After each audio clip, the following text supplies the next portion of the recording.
तुम लोग ये बात समझ जाओ, ये पेपर लीक होना, सीटें बेचना, घोटाला होना, ये सब जानबूझकर किया जाता है भारत की सभी राजनीतिक पार्टियों के द्वारा। वो जानते हैं कि यदि पेपर लीक की घटनाएं होती रहीं तो ये पेपर लीक के जरिए अयोग्य लोग सिस्टम में आ जाएंगे, क्योंकि जो ऊपर नेता बैठे हुए हैं वो अयोग्य हैं। वो चाहते हैं कि उनकी बात मानने वाला भी अयोग्य हो, जी हजूरी करने वाला हो। सोच कर देखो, अगर सिस्टम में ब्रिलियंट लोग अंदर आ गए तो फिर इन अयोग्य नेताओं की बात कौन सुनेगा। और इन नेताओं का एक दृष्टिकोण है कि अभी हम शासन कर रहे हैं, हमारा लड़का तैयार हो रहा है, विदेश से पढ़ के आते ही 25-35 साल का होगा, उसको चुनाव लड़ा दिया जाएगा, संसद में भेज दिया जाएगा, फिर तुम उसकी गुलामी करो। पर चूंकि तुम आवाज उठा सकते हो, योग्य हो, इसीलिए तुमको सिस्टम से बाहर रखा जाएगा। इसका सबसे अच्छा तरीका है टाइम पे भर्ती मत निकालो, दूसरा पेपर लीक करा दो, अगर कुछ नहीं बने तो सीट बेच डालो। जैसे कि मध्य प्रदेश में पटवारी की सीटें बेच दी, छत्तीसगढ़ में पीएससी की सीटें बेच दी, राजस्थान में पेपर लीक हो गया, और अब उत्तर प्रदेश के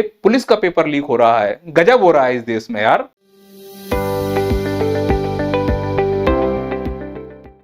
गरीबी में आटा गीला होना आज के उन युवाओं पर बिल्कुल सूट करता है जो सरकारी नौकरी की तैयारियां कर रहे हैं। एक तो वैसे ही सरकारी नौकरी की वैकेंसियां नहीं आती, और जैसे तैसे आती हैं तो पेपर लीक हो जाता है। पेपर लीक आज के युवा के लिए सबसे बड़ा अभिशाप है, और शायद इसी अभिशाप से बचने के लिए भारत का युवा सरकार को बदलता रहता है। भारत का ऐसा कोई भी राज्य नहीं है जहां युवा पेपर लीक की घटना से प्रताड़ित ना हो, घोटाले से प्रताड़ित ना हो। राजस्थान में पेपर लीक हुआ, छत्तीसगढ़ में सीटें बेच दी गई, मध्य प्रदेश में व्यापम घोटाला हुआ, अभी हाल ही में पटवारी घोटाला सामने आ रहा है, उसको क्लीन चिट दे दी गई है। मतलब एक ऐसी बच्ची को टॉपर बनाया गया है जिस बच्ची को नर्मदापुरम जिला है या संभाग ये तक नहीं मालूम। सोचो वो बच्ची जब फील्ड पर काम करेगी तो कितनी गुणवत्ता दे पाएगी वहां पर।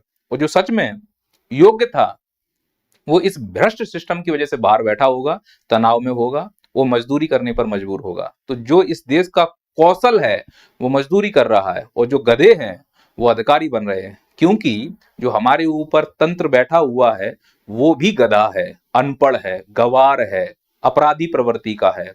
तो वो उसी प्रकार के लोगों को चुनना चाह रहे हैं जो अंदर से भ्रष्ट हों, क्योंकि एक भ्रष्ट दूसरे भ्रष्ट को समझ सकता है। अगर कोई योग्य व्यक्ति चला गया तो वो तानाशाही सिस्टम को स्वीकार नहीं करेगा, तो उनका जो सिस्टम बन रहा है वो टूट जाएगा। इसीलिए भ्रष्टाचार हो रहा है, इसीलिए ऐसे अयोग्य लोगों को सिस्टम में डाला जा रहा है, जिससे अभी तक इन लोगों ने शासन किया है, अब इनके लड़के आकर शासन करेंगे। वो शासन तभी चल पाएगा जब ये पूरा सिस्टम अयोग्य हो, और ये अयोग्यता तब हो सकती है जब इस प्रकार से पेपर लीक की घटनाएं होती नहीं हो, इस प्रकार से पटवारी की सीटें बेचती रही हो, घोटाला होता रहा हो। ये घोटाला जानबूझकर किया जा रहा है, और इसमें भारत की सभी राजनीतिक पार्टियां शामिल हैं।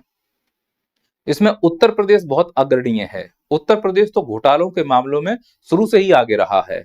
तो उस घोटाले के अभिशाप से बदलने के लिए वहां के लोगों ने निरंतर सरकार में बदलाव भी किए हैं। पहले सरकार में ये रही तो अब इनसे तो सवाल पूछा नहीं जाएगा कि क्यों घोटाला हो रहा है। जब ये सरकार में रही तो इनसे सवाल पूछा गया, सरकार बदली, ये लोग आए, तो जब इनके समय घोटाला हुआ तो सरकार से पूछा गया, अब इनसे पूछना तो जायज नहीं है।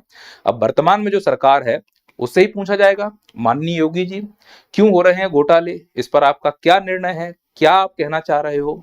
तो सरकार जो वर्तमान में होगी उसी से ही प्रश्न पूछे जाएंगे। तो इसका मतलब यह नहीं कि किसी पार्टी के विरोध में है, जो सच है उसको कहने की क्षमता होनी चाहिए, और आज के युवाओं में यही क्षमता नहीं है। हालांकि जिस प्रकार से उत्तर प्रदेश का आकार है, ऐसे राज्य को नियंत्रित करना बड़ा मुश्किल है, और उसके लिए योगी जैसे प्रशासक का होना जरूरी है। पर जो युवाओं के लिए अगर अच्छे से कदम ना उठा पा रहे हैं योगी जी, तो फिर कैसे कह सकते हैं कि आपने युवाओं के लिए अच्छा किया है। अभी कुछ दिन पहले की घटना है कि आरओ एआरओ के पेपर लीक होने की खबर आई। जो बच्चा सच में ईमानदारी से पढ़ाई कर रहा होता है उसके मन पर क्या गुजरती होगी। वो किराया दे के वहां रह रहा है, समाज का ताना बाना वो सह रहा है, आर्थिक स्थिति से परेशान है। ना तो युवाओं को बेरोजगारी भत्ता मिलता है, और ना ही ये आश्वासन मिलता है कि पेपर भी लीक नहीं होगा, समय से रिजल्ट भी आएगा, समय से भर्तियां भी आएंगी।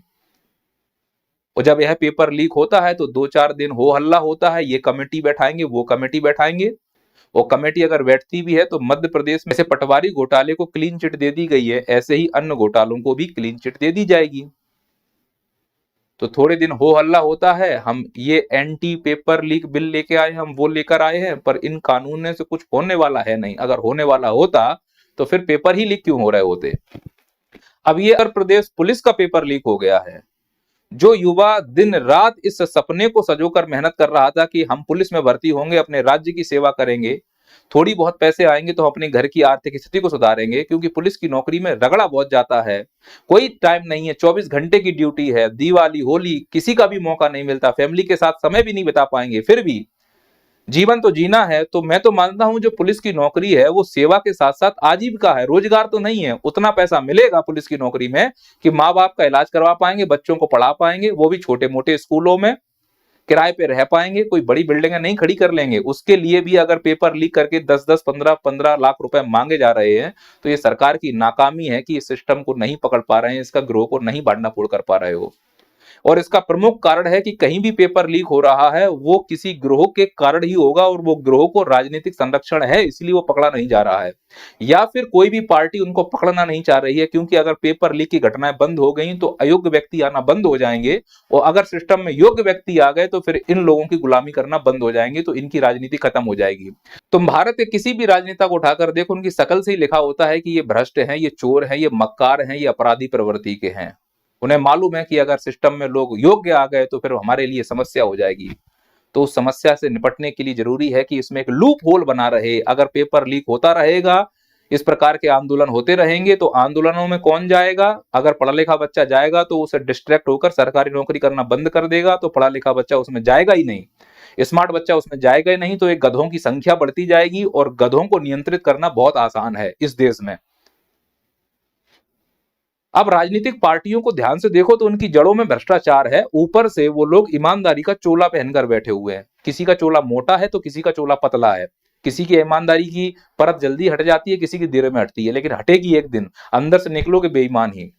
ये जो आप फोटो देख रहे हैं इसको हमाम कहते हैं, कहानी है ना हमाम में सब नंगे, तो भारत की राजनीति में वही है। ऐसी कोई पार्टी नहीं है जिसके ऊपर भ्रष्टाचार के आरोप ना हो, जिसके ऊपर दाग ना लगा हुआ हो, क्योंकि अंदर से तो वही प्रवृत्ति है ना भ्रष्टाचारी की।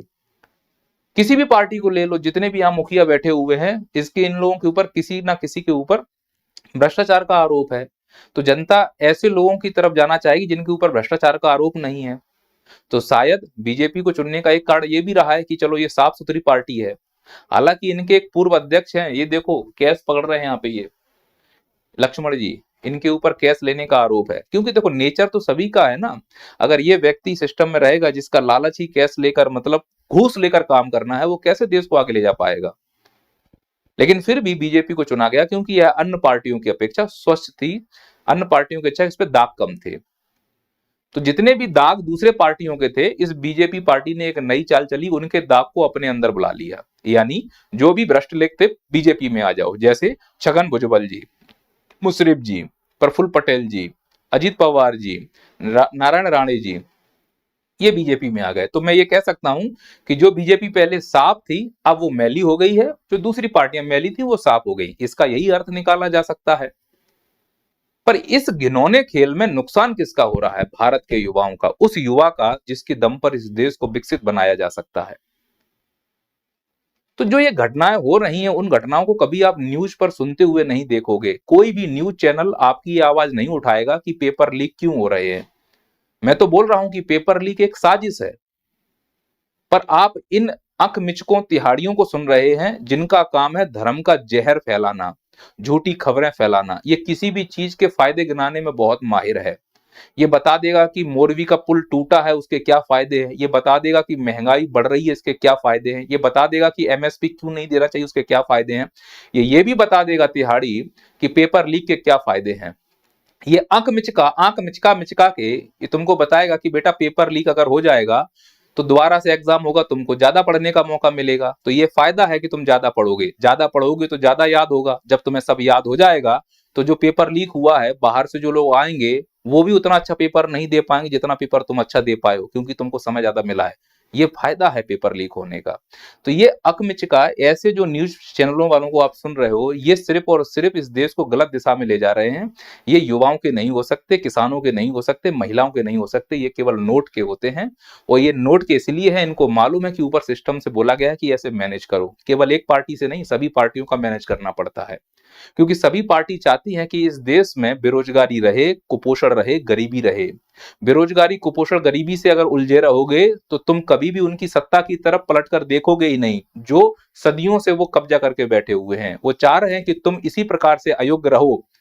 अगर अयोग्य रहोगे तो उनकी संतानें उस सत्ता पे वापस बैठ सकती हैं। अगर तुम में थोड़ी सी भी योग्यता होगी तो आवाज उठाने लगोगे, अगर आवाज उठाने लगे तो उनकी जो संतानें हैं वो सत्ता पे नहीं आ पाएंगी, तो उनका क्रम टूट जाएगा।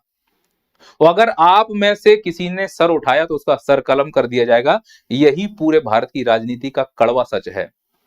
और यह कड़वा सच और कड़वा लगता है कि जो लोग एक्सपोज करने में माहिर हैं, जैसे कि संदीप भाई, इन्होंने हर चीज को एक्सपोज किया, कोचिंग को भी एक्सपोज किया। जो इनको एक्सपोज करना चाहिए था, संदीप भाई बस वही एक्सपोज नहीं कर रहे हैं कि बच्चों की मनोदशा क्या है, बच्चा इस देश का क्या करे। कोचिंग अगर करे तो नहीं करे, सरकारी नौकरी तैयारी नहीं करे, तो ये देश का बच्चा करे तो करे क्या?